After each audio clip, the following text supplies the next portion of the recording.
was the inventory that came back from TCEQ said there was only one flare, so I'm confused there. But the TCEQ's inventory gas drilling equipment in the Barnett Shale identified almost 50,000 opportunities to prevent pollution, of which 10% of that is here in Tarrant County. The other big players are in Denton, Wise, Parker, and Johnson counties. Here in Tarrant, we have about 5,000 opportunities to control emissions on the following equipment. We have 438 separators vented into the atmosphere, and I'm just going to name the big hitters here. 133 condensate storage tanks, 2,926 produced water storage tanks, not to mention the associated drug fracking traffic. We've got 289 stationary gas-fired engines, 3,855 pipe and component fugitive areas, 868 blowout vents. The question I had on when you sweeten the gas, and I understand that's to help prevent some of the pollution, but they emit amines, and I think that has its own problem, pollution, and maybe some ethanol issues. I'm not exactly remembering exactly what that is, but the EDF said that there's 37 tons of VOC emissions per day in Denton County and 42 tons per day in Wise County, and if you average in the other big 3 counties, I figure around 40 tons each. Well, that's about 200 tons per day in the Barnett Shale. If the big 5 players represent half of the inventory, then the remaining 20 counties must bring this to 400 tons per day of VOCs in the Barnett Shale. If we throw in Beaumont, Port Arthur's oil and gas emissions of 145 tons and add Houston, Galveston, Missouri's 289 daily tons, and let's not forget the East Texas attainment counties that contribute 846 tons per day. Altogether, the state of Texas belches out 1,680 tons of VOCs per day, and that's over 613,000 tons a year. We really do it big in Texas, don't we? We also lead the nation with 523 significant pipeline disasters in the last 10 years. It's no wonder the American Lung Association reported that 21 out of 32 counties in Texas got an F for high ozone exceedance days over a 3-year average. I asked Wilma Suber, a renowned chemist, to help me read the results of the air canister samples from Fort Worth, and she wrote me back saying the large number of VOCs were not evaluated for cumulative impacts on human health. In addition, the sulfur compounds were not analyzed, and those frequently cause severe acute health impacts. From Stanford University, civil and environmental engineering professor Mark Jacobson responded to me and my concerns of UTA infrared video that industries will claim that pollutant concentrations in the outdoor air are lower than the federal standard for pollutants. This may or may not be correct, but it is important to note that people are subject to health risk, including death, below the federal standard. For example, the federal 8-hour standard right now for ozone is 75 parts per billion. However, EPI studies clearly show increased deaths due to ozone starting around 35. If OSHA takes care of their employees and sets occupational limits for benzene, then who's protecting these people that are actually getting the same type of occupational exposures just by living near this, or having to go to school, or having their car exposed to this? It's not going to be the city, because they keep permitting because of the money.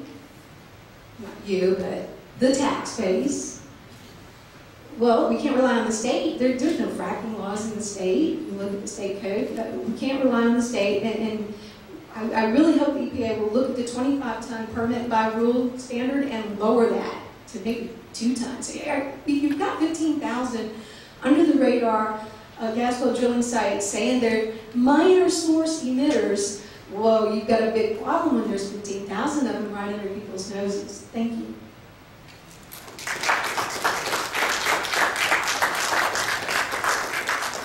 Thank you both very much. I don't think we have any questions, so we'll move on to the next 2 speakers.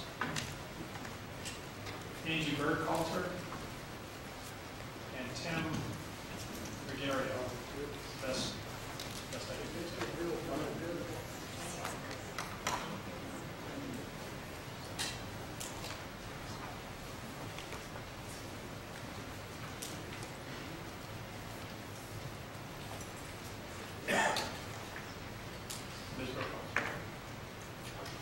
My name is Angie Burkhalter, and I represent the Oklahoma Independent Petroleum Association.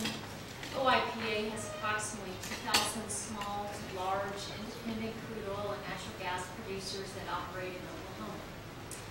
We appreciate the opportunity today to provide input into EPA's review and revision of its oil and gas, NSPS, and NESHAP rule, and we submit the following comments for your consideration.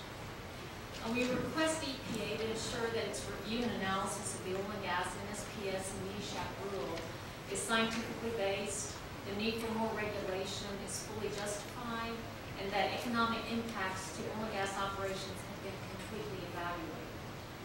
Oil and gas facilities vary significantly across the country. For example, there's drastic differences in the characteristics of the fluids and the gases produced, the volumes that are produced, the production volume decreases among the different wells over time, the economics of each well, the locations of the well, the availability of infrastructure, the availability of consultants and equipment to support compliance efforts, and a host of other variations. One-size-fits-all regulation to control emissions will not provide the flexibility that this industry and these type of facilities need. If EPA moves forward with additional regulations, we request EPA to consider these issues to ensure that any burdens and costs are minimized. Many oil and gas operators in Oklahoma are small businesses, similar to many small family farms. Small independent oil and gas companies are ill-equipped to bear the costly burdens of more requirements. Many don't have the staff or the expertise and will have to hire air experts in order to comply. The economic tolerances of these small independent producers are significantly different, significantly less as compared to large integrated oil companies. That's because the slightest increase in cost may have a disproportionate impact on their business.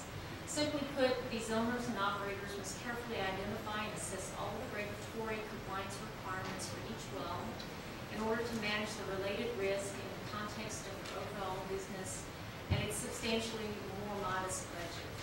As EPA proceeds with this process, we request it take into consideration the impacts to all crude oil and natural gas businesses, but especially the smaller operators. Most of the small oil and gas businesses operate marginal wells. The marginal wells are mature crude oil and natural gas producing properties that have lost their initial high production rates and instead operate on the lower edge of profitability. And as a consequence, they are very sensitive to increases in costs that might lead to the premature plugging and abandonment. The Interstate Oil and Gas Compact Commission defines marginal wells as those that produce 10 barrels of oil per day or less than 60,000 cubic feet per day. But in Oklahoma, marginal wells produce, on the average, 1.7 barrels of oil per day and 24.3 thousand cubic feet of gas per day. Despite the low production rates and pressures of marginal wells, approximately 19% of the U.S. oil production and 8% of the natural gas production in the lower 48 states come from marginal wells. In Oklahoma, every $1 million generated directly by the production from marginal wells results in more than $2 million worth of activity elsewhere in the economy, as companies not directly in the industry benefit from the trickle down. EPA must ensure that any increased regulatory costs are clearly justified in the light of the potential threat to these essential resources. Unnecessary, burdensome, and costly regulation may force many of these marginal wells to be plugged, which will reduce supply, drive up costs to the consumers, and will result in increased foreign oil imports. EPA's air rules have become so technical that only a person with significant knowledge and experience in the Clean Air Act laws and rules are able to fully evaluate and understand any of the proposed or final rules. We're very concerned that many small businesses that operate crude oil and natural gas facilities, especially those that operate marginal wells, do not have the knowledge or the level of experience or expertise to fully understand and evaluate any proposed NSPS or NESHAP rule that EPA comes up with. We're concerned that they will have a difficult time determining the impacts to their operations. We are concerned that EPA will not receive feedback from many of these smaller operators, and that will definitely be directly impacted by any new rule. If EPA proposes new rules, we request it be written in a manner that small oil and gas businesses can understand submit comments without the need to hire a technical expert. We request EPA to develop well-defined tools for any new air rule that is finalized to help oil and gas businesses easily determine applicability, to calculate emissions, to identify specific control technologies, and to comply with requirements. In addition, EPA should conduct outreach and education to all oil and gas operators, especially the small oil and gas businesses. Our members are greatly concerned with the access to available technical experts and consultants if EPA finalizes rules that will impact more oil and gas facilities.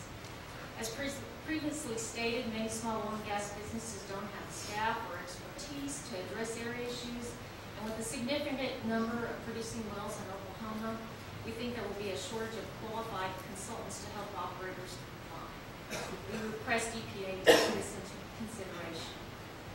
If EPA finalizes new rules that will impact oil and gas operators, especially the smaller operators, EPA should allow a longer compliance time to enable the smaller oil and gas businesses to better understand the requirements, reserve funds for this effort, to train personnel as needed, establish procedures and protocols to meet EPA's requirements, and/or hire consultants.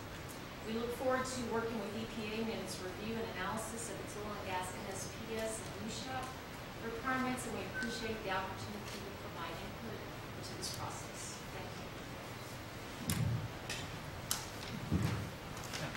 you. Good afternoon. My name is Timothy Ruggiero, and I live with my wife and 10-year-old daughter in Decatur, Texas, which is located in Wise County. Repeated testing, both from private testing and through the TCEQ, has demonstrated that our air is toxic, our land is polluted, and our drinking water is contaminated with a chemical resembling MTBE, strontium, and boron. As always, I extend an open invitation to anyone and everyone who would like to come see this industrial waste site, formerly known as our home. Have you ever noticed that the only people that are claiming that the air is perfectly clean are the ones that are either pumping carcinogens into it or toxins into it and gain from it financially? It's the same group of people that keep stating that there's not one single documented case of groundwater contamination through hydraulic fracturing, although people like me provide the documentation every day. I'd like to see just one test conducted from a certified lab with no ties to oil and gas, where one scientist, not an economist, make this claim and provide publicly the actual documentation to support this. Certainly we have plenty of mineral right owners groups, industry reps, and PR firms, and one well-known economist, not scientist, making these claims. On my property, the igniting gas bubbles rise up from the ground not 50 feet outside the wellheads, and they were deemed naturally occurring and just part of the settling process by the Railroad Commission. The 30-foot deep hole has been settling for more than 6 months and sits in essentially a solid rock hole. 5th grade science, not postgraduate economics, tells you this is not settling.